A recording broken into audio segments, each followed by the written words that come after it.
Yo, what's going on, guys? It's Houston Sports Talk back in the video today, and we're going to be recapping today's NBA games. As all of our 4 games today were really close games. The only one that wasn't that close was the 76ers, who only won by 10. And we kind of had a close game in the fourth quarter, so all close games. And I want to talk about something for a quick second before I start talking about today's games. That is just crazy to me how talented the NBA has been this year, with players, performances-wise, with 40-point performances and 50 performances all over the place. In this month of January, just January alone, not the whole season, just January alone, there's been about 25 players who have scored the number of 40 or more points. That's not even under 35 to the 39 range, because there's been a lot of that too. 5 players were in the area of 36 to 39 points today, and we only had 4 games. But in this month of January, just January yet alone, we've had 25 players in this league. Some even multiple performances. Donovan Mitchell's done it multiple times. I think Luka's maybe done it multiple times. Some other players have scored 40 multiple times. I don't think Randall has. Maybe Brunson has. I don't know.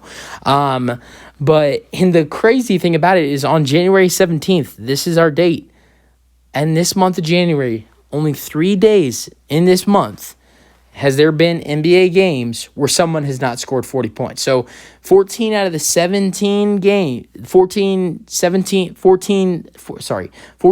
of the 17 months of this, days out of this month, we've only seen 3 slate of games where someone has not scored 40 points. That's just crazy. And we start, as I just wanted to bring that up. But as we start with two players who had an amazing game, 2 players who were near 40. I think these players would have been added to that January list because I don't think either of them have scored 40 this month. One of them might have, but I know the other hasn't for sure. But getting into that, the Raptors, the Bucks. What a good game this was. The Bucks took over defensively at the end of the game. And I give it to the Raptors. They played hard in this game. They fought. Just wasn't for them at the end. Great defense by the Milwaukee Bucks, as the Milwaukee Bucks get the win 130 to 122. And that performance that I was talking about is Jrue Holiday with 37 points. And he's not the only guy. Today in the league, in only 4 games, might I tell you, only 4 games that were played today, there were 6 players that had 36 points or more. That's just crazy. In only 4 games. Jrue Holiday had 37, 6 rebounds and 7 assists. Grayson Allen had 25 points, and Joe Ingles had 15 points off the bench, and Brook Lopez had 19 as well. And then that other player who did amazing, Fred VanVleet with 39, 9, and 7. I think this is his second 30-point game in a row as well. Gary Trent Jr. with 28 as well. And Siakam with 23. So those 3 scores with over 20 or more for the Toronto Raptors. Getting to the next game, even with a Nets Spurs game where there's no Kyrie or no KD, still have a score over 35. And that would be Keldon Johnson with 36 points and 11 rebounds. And the Spurs would get the upset. Well, I don't know if I would call it an upset win over the Nets, because the Nets without Kevin Durant and Kyrie Irving, I don't know if that's really an upset win, because the Spurs might be a not so good team and a rebuilding team. But under coach under Greg Popovich, to beat the Nets, the Spurs aren't. The Nets aren't as better as the Spurs are without KD or Kyrie. They're in the same tier without their 2 stars. They have good talent like Claxton and Ben Simmons with the way he played tonight. I guess you can say that's talent. We'll get to him. Seth Curry, Royce O'Neal's been all right this season. Joe Harris was awful tonight. Cameron Thomas, TJ Warren, Summer. I guess those are some decent players. But without Kyrie and KD, that's their bread and their butter. So I'm not that surprised that the Spurs won tonight. When I found out Kyrie and KD were out, we knew KD was out, but when we found out Kyrie was out, I kind of knew the Spurs would get this dub. But great performance by Keldon Johnson. He's been doing stuff like this all season. He's been amazing, shooting well too. How many threes he hits? Not only 3. I remember the other night against whoever they were playing, he hit a bunch of threes. He's been shooting great this season, and I'm glad he's playing great basketball. Jeremy Sohan with 16. And that was really it for scores for the Spurs. Moving on to the Nets, their leading scorer was 19 for TJ Warren, but I would say their best player tonight, surprisingly, was Ben Simmons. He did good tonight. He had 10 points, 10 rebounds, 11 assists, a triple-double. Had a triple-double with 10, 10, and 11. And not only that, but he had 4 steals. It's not, this a player he's supposed to be, but he took more shots tonight. He took 10, only made 4, but at least he's being more aggressive. Had a triple-double, had 4 steals. Played really good defense tonight. Any blocks? Had 2 blocks as well. So a really good defensive performance from Ben Simmons with 4 steals and 2 blocks. Did not have, a big as impact as, these other players who are did so well in the NBA tonight. But I think he did have an underrated performance with a triple-double and a really good defensive performance with 4 steals and 2 blocks. Nicholas Claxton with 15 points and 11 rebounds, and Seth Curry with 16 points, but their leading scorer was TJ Warren with 19. Getting into another game with 2 scorers with over 35. The Nuggets and the Trailblazers. The Nuggets get the win 122-113. In that game, the 35 or more was Nikola Jokic with 36 points, 12 rebounds, and 10 assists, a triple-double, 36-point triple-double. Their other scores, Michael Porter Jr. with 23, and that was really it.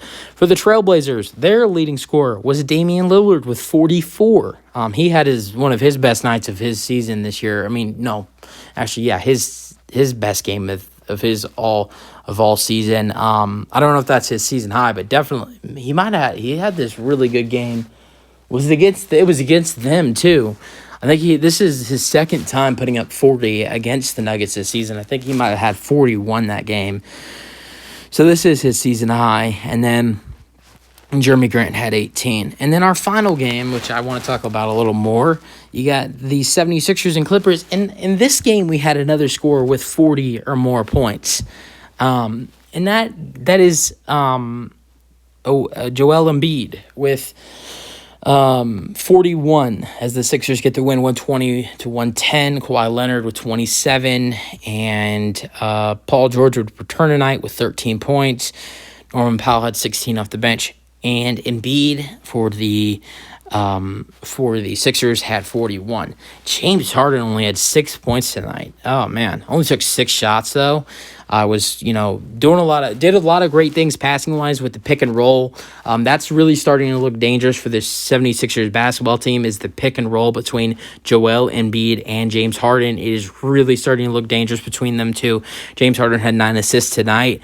And that was something that the Clippers could not stop late in the game, was the Harden and Embiid pick and roll. The Sixers are starting to look like a really dangerous team, especially with putting Tyrese Maxey off the bench. He scored 22 off the bench tonight, and the Sixers are just really starting to show their colors. Tobias Harris had 20 points as well tonight. I really think that, as of right now, with the way the Nets are going down and KD got hurt and now Kyrie's not playing, they were looking good. I think they've gone back down. Right now, Celtics are still number 1 in the East, but I think the second best threat after that is the Philadelphia 76ers, because it looks like they're really starting to figure it out, and they could be really dangerous. Right now, they're sitting at 3 in the East, and I think they could even jump up to 2, in my opinion. The Bucks are struggling. Yes, I know they got the win. They've gotten the win tonight, and they beat the Pacers yesterday.